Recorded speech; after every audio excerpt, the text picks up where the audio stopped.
Positive Day Delivers, this is Dr. Gigi Sunga from I Can Change Project. Magandang hapon sa lahat ng mga delivers natin. And this is the first time po tayo mapanood sa YouTube channel. Thank you very much. Please subscribe, click mo na po yan, Doc Gigi Sunga. Alright, so, The Richest Man in Babylon. Ito pa rin tayo, ika-5 vlog na ata natin to. Sobra kasing dami ng wisdom na nandito sa loob ng libro na yan. So, isa sa i-discuss ko ngayon yung isang gusto muna o isang requirement ng wealth. Okay?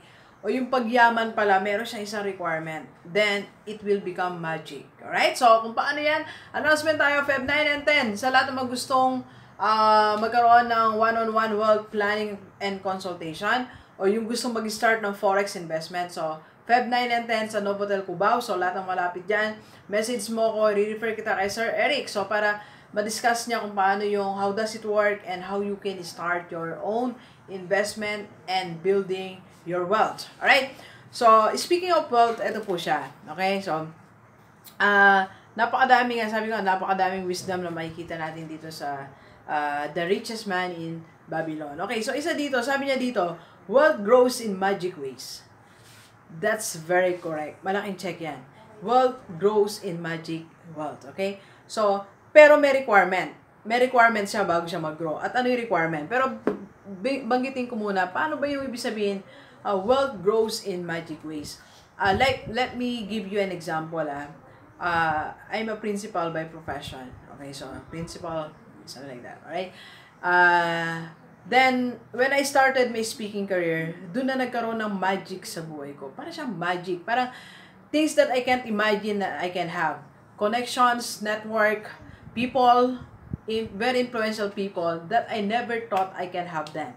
Investment, commissions, income in dollars and in peso monthly that I can't imagine. These are all magic. Okay? Sa akin, blessing, but let me use the word magic. Okay? For the sake of discussion. These are all magics kasi hindi ko maisip na mangyayari siya. Okay? So, how does it work? O paano ba siya nangyari?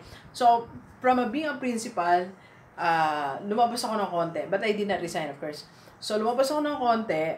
So, nag-speaker. Then, after ko mag-speaker, nag-build ako ng YouTube channel ko. From a YouTube channel, nag-advertise ako ng businesses. I use affiliate marketing. Then, from there, nagkaroon ako ng coaching. Then, from there, I ventured into real estate investment. And from there, nagkaroon ako ng iba't ibang klase na investment. At least 5 investments. And that's magic. Paano siya nagsimula? Ito yung sinasabing requirement. Hindi nangyari lahat ng yon sa akin overnight na just sitting. Just drinking coffee and doing nothing. How does it happen? Or how did it happen? So, sabi dito, the richest man in Babylon is, wealth grows wherever men exert effort. If you are just going to exert effort, wealth mo lalaki yan, magmamagic. And that's exactly what happened to me. I exerted effort. I exerted effort in my speaking career. So, nag-launch ako ng, now ngayon, nagpa-register tayo, GDS, corporate training. So, I market it, diba? So, lahat ng laman ng aking FB, it's marketing my seminar. Okay? Ng aking page, it's marketing my seminar. Okay? Then, I also work hard on my YouTube channel. Like now, kadarating natin kanyang madaling araw, umuwi tayo from Baguio. And I'm not feeling well, I'm tired.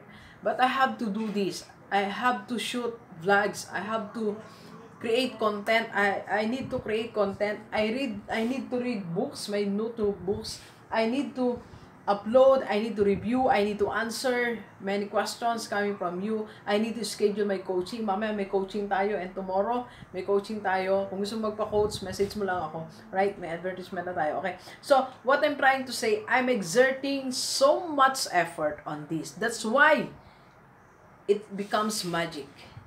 Hindi siya magmamagic nang wala kang ginagawang effort.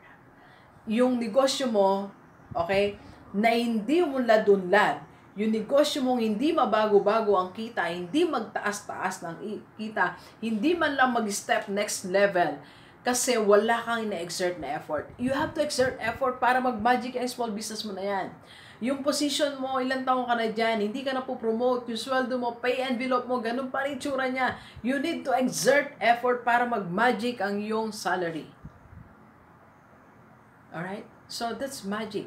At nangyayari ang magic pag nag-exert ka ng effort. Di ba yung mga magician nakikita natin?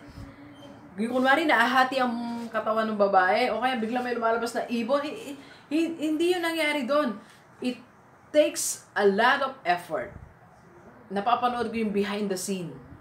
So nakikita ko paano katyaga ng yung mga magician, pati assistant niya, everything, exerting effort bago magkaroon ng magic. You need effort, energy, bago magkaroon ng magic. Okay? Yung business mo, work mo, lahat ng yan. Okay? Hindi niya pa napuproduce ang magic kasi wala ka pang effort.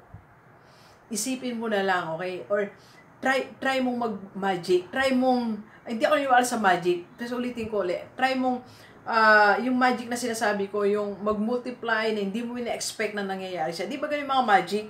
Hindi mo na-expect na biglang may lalabas na ibon, na biglang may lalabas na isda. That's magic.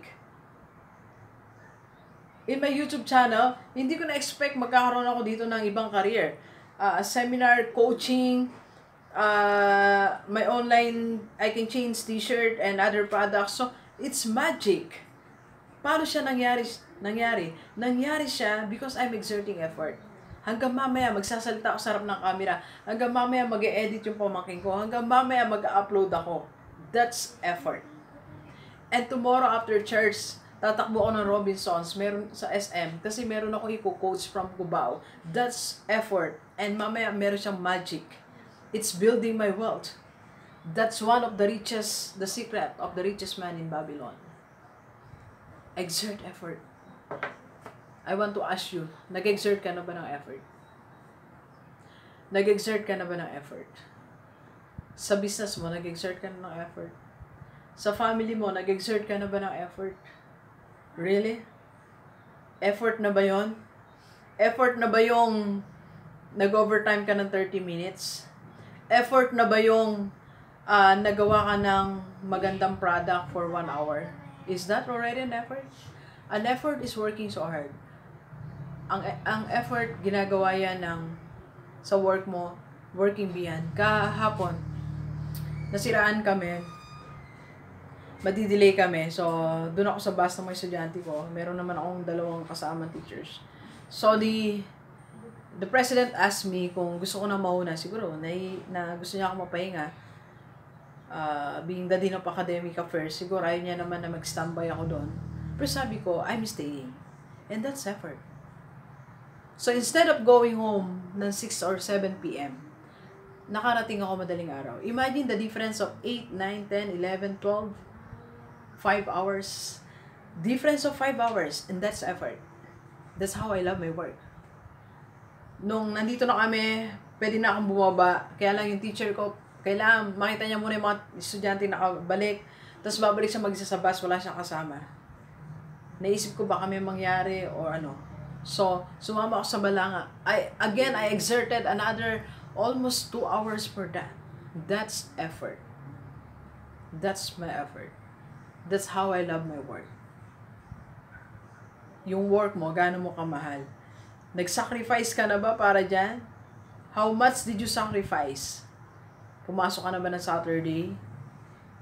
Sa work mo, sinubukan mo na bang tapusin ang mga antithesis mo? Sinubukan mo na bang magbayad ng sarili mo para maturuan mo yung skill na kailangan sa work mo? Sinubukan mo na bang magbayad ng sarili mo na seminar para lang matuto ka ng bagong bagay to use in your company? O yung mga may business, nag-try ka na ba ng ibang marketing strategy? Bumili ka ba ng kahit isang book para matutunan mo paano i-market ang iyong business? Did you exert effort? Nag-effort ka na ba? Di ba? Para magkaroon ng magic, nag-effort ka na ba? Para magkaroon ng magic ang iyong wealth. Para dumami yung connections mo. Para ma-promote ka. Para dumami income ng iyong small business. Did you exert effort? Sa mga OFW, are you exerting effort? Para yung amo mo, hindi ka pinapagalitan lagi. Para makasundo mo yung mga tao sa office nyo dyan sa ibang bansa. Did you exert effort? Nag-try ka bang tumulong? That's where the magic begins. That's where miracles begin. When you are exerting effort. Did you exert effort? If not yet, that's the secret of the richest man in Babylon. You have to exert effort. Then magic will come. Alright? So, yan mga Gilibers, bago tayo maiyak. Kasi yan talagang sikreto ng buhay. Hindi mababagong buhay mo pag hindi ka nag-exert ng effort. Alright? Okay, so tuloy natin. Announcement natin. Sa Feb 9, nasa SM North tayo. Mga gusto magpa-coach dyan, bandang Quezon City. Hiwalay kami ng aming team, no? Kasi medyo marami na tayong kino-coach. And Feb 10, Bulacan tayo. Feb 16, Taytay Rizal. Feb 25, Cabanatuan City. So, pwede kayong mag-message sa akin. Meron pa akong mga available slots. Okay? So, and sa mga gusto magkaroon ng investment sa condo, message mo ako.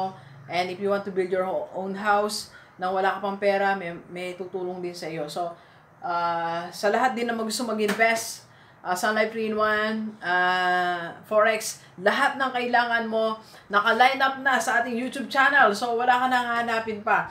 So, side income, gusto mo rin, may MJ7 tayo, front row, unified, loading, remittance, and sa iba pa na gusto may mga kailangan pa, message mo ako, baka may kakilala tayo.